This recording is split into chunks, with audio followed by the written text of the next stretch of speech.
বিষয় লক্ষ্য করছি যে পিরোজপুরে 5টি বাস রিকুইজিশন করে আনা হয়েছে এবং এক ধরনের অ্যালিগেশন আসছে যে পিরোজপুরের যে ডিসি যে ডিস্ট্রিক্ট কমিশনার মহোদয়ের যে অফিস এটা এই রিকুইজিশন করতে হেল্প করেছে এবং পুরোপুরি এইটার কিছু অ্যালিগেশন আমাদের উদ্দেশ্য করেও বলছে যে এই ক্ষেত্রে ইন্টারিম গভর্নমেন্ট এখানে হয়তোবা এই বাসগুলো রিকুইজিশন করতে হেল্প করেছে। আমি এখানে দ্ব্যর্থকণ্ঠে বলবো যে আমাদের এখানে ইন্টারিম গভর্নমেন্টের এখানে কোনো রোল নাই।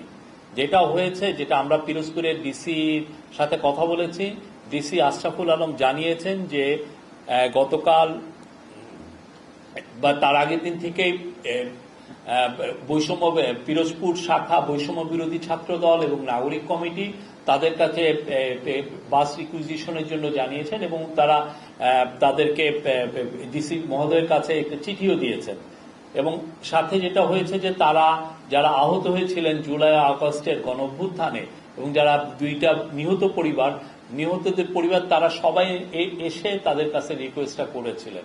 সেই রিকোয়েস্টের প্রেক্ষিতে এবং এক ধরনের প্রেসারের প্রেক্ষিতে তারা 5টি বাস রিকুইজিশন করাতে হেল্প করেন, কিন্তু এই বাসগুলোর কোনো ধরনের কোনো পেট্রোলের খরচ বা এটা যাতায়াতের খরচ কোনো খরচ এই ডিসি অফিস থেকে দেওয়া হয়নি। এখানে কোনো মনিটরিং ইনভলভমেন্ট ডিসির কর্তৃপক্ষের মধ্যে ছিল না এবং আমরা দেখছি যে এই ধরনের ঘটনা আরো কোথাও রিপিট হয়েছে কিনা।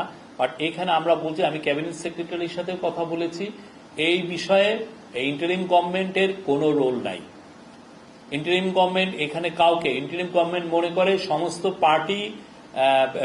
সমস্ত পার্টির জন্য সে লেভেল প্লেইং ফিল্ড তৈরি করছে যাতে সুন্দর একটা ইলেকশনে, সুন্দর ফ্রি অ্যান্ড ফেয়ার ইলেকশনে সমস্ত পার্টি পার্টিসিপেট করতে পারে।